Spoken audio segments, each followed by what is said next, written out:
Welcome to this explainer. Today, we're diving into topic 54, specialized language types, scientific, technological, commercial, and administrative. So think about your typical day for a second. You actually switch languages multiple times without even realizing it. And no, I don't mean hopping from English to French. I'm talking about shifting from that casual, everyday English you use grabbing coffee with a friend to the highly structured, totally specialized codes you pull out the second you step into your workplace. It's a fascinating linguistic phenomenon, right? We're going to discover how everyday language literally shapeshifts into these highly specialized tools for distinct professional environments. Because whether you're standing in a sterile lab or presenting in a high-stakes boardroom, the words you choose matter immensely. Here's a quick look at our agenda for today. We'll start with an overview of English for specific purposes. Then we'll decode the language of science, followed by scientific rhetoric and definitions.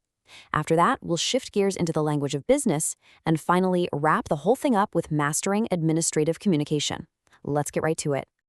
Section 1. English for specific purposes. Let's establish exactly why the everyday vocabulary we use at home is just way too vague for professional survival. In our hyper-connected global economy, general English competence just isn't going to cut it when the stakes are high. Imagine for a second, trying to engineer a suspension bridge or finalize a multi-million-dollar corporate merger using the same casual slang you use to text your family. I mean, it would be an absolute disaster. And this is exactly where English for specific purposes, or ESP, becomes a total game changer. ESP isn't just a bunch of fancy jargon meant to exclude people. Actually, it's a vital, highly precise linguistic tool perfectly tailored to achieve specific goals within a defined discourse community. Practitioners in these sectors, doctors, engineers, corporate lawyers, they need a language that is fundamentally functional and perfectly calibrated to their unique demands. In the professional world, ambiguity is the enemy, and ESP, well, it's the ultimate survival tool designed to eradicate it completely. Moving on to Section 2, the language of science. Let's step into our first professional ecosystem, the scientific laboratory, to see how this actually plays out. So the ultimate goal of science is to determine the objective, undeniable principles that govern the physical universe. Because, let's face it, the universe frankly does not care how you or I feel about gravity or thermodynamics, right? Progress here depends entirely on previous generations expressing their discoveries in a perfectly precise, unambiguous way, so the next generation can replicate and build on them. To pull this off, scientific language demands a complete and utter erasure of personal emotion. Scientists have essentially designed a code to avoid talking about themselves at all costs. The text just has to stand alone as an objective blueprint. This intense demand for exact measurement literally forces the language to act like a machine. When we look at the linguistic consequences of English for science and technology, it makes total sense. We see an incredibly impersonal tone. So yeah, you're not going to find jokes, sarcasm, or metaphors in a lab report. Mathematical expressions step in as this universal medium. Grammar totally shifts too, relying heavily on dense, complex noun phrases instead of active verb phrases. And of course, there's the famous reliance on the passive voice. You might wonder, why is the passive voice king in science? Well, because it fundamentally doesn't matter who poured the chemical into the beaker, it only matters that the chemical was poured, exactly when, and at what temperature. The goal is to focus your attention purely on the experiment and the data, essentially deleting the researcher from the equation. And because everyday words lack that surgical precision a lab requires, scientists are constantly forced to coin new terms. They rely heavily on Latin and Greek roots to create standardized names that work across international borders. But, as you can guess, this hyper-accuracy often leads to extreme noun compounds that are, well, a bit of a mouthful. Imagine working in a fast-paced lab, maybe dealing with an emergency, and having to quickly yell out the highly unpronounceable compound trinitrotoluene. It's just not practical.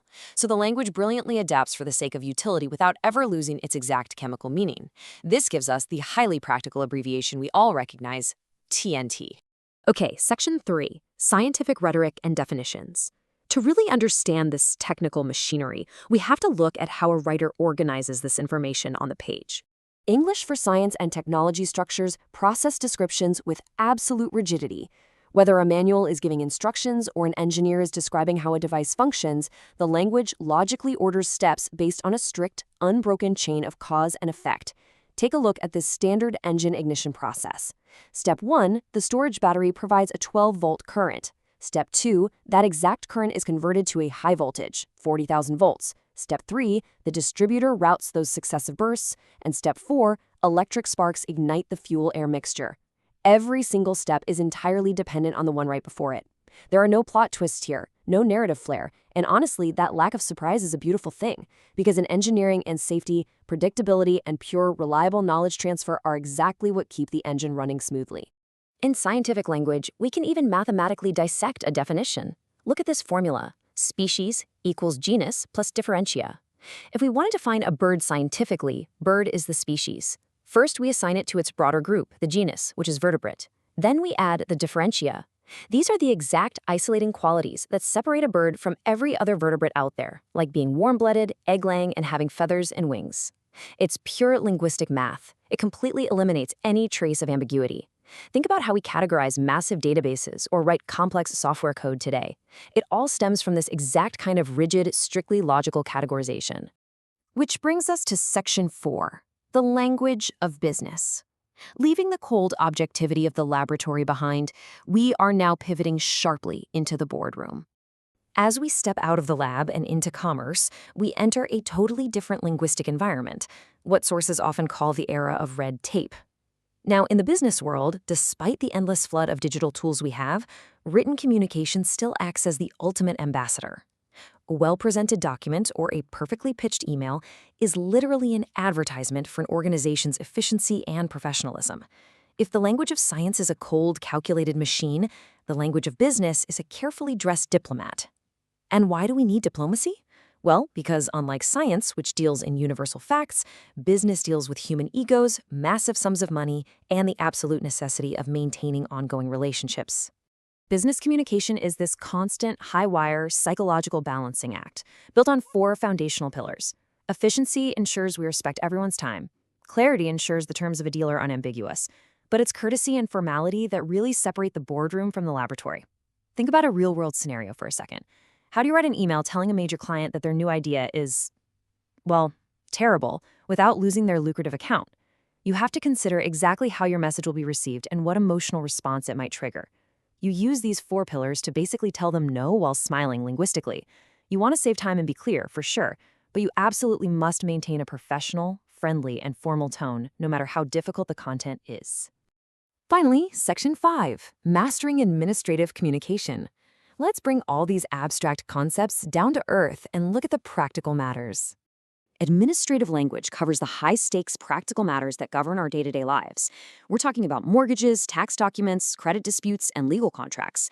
When you enter this territory, your tone has to shift yet again to something exceptionally crisp and heavily factual. I mean, this is the language that directly impacts your bank account and your legal standing. In these scenarios, a single ambiguous word or a vague promise can literally end up costing you thousands of dollars. So this highly structured language acts as a protective shield, ensuring there is a precise, undeniable record of the facts for everyone involved. When dealing with everyday practical matters, understanding these formats directly dictates your real-world success. It's basically a masterclass in getting what you want. Take a complaint letter, for example. It is definitely not the place to vent your anger or write an emotional essay. A successful complaint letter is a strategic, emotionless demand for redress. It needs to be clear, calm, and firm, providing specific dates, exact prices, and stating the precise resolution you expect. On the flip side, look at a CV. Your CV isn't an autobiography, it is a highly targeted marketing brochure. It must be comprehensive yet concise, formatted in strict reverse chronological order, and laser-focused on highlighting your exact suitability for a specific role. Master the specific format, and you master the outcome. So, as we've explored today, language is never just about words. It's the underlying operating system of your entire career. Science requires a precise, emotionless linguistic machinery to seek and document objective truth, while business relies on a polite, highly efficient ambassador to forge connections and navigate human egos. You've seen the absolute blueprints of the laboratory, and you've seen the careful diplomacy of the boardroom. In a modern professional world where the right words can either build massive bridges or secure fortunes, which specialized code will you choose to master next, and what exactly will you build with it?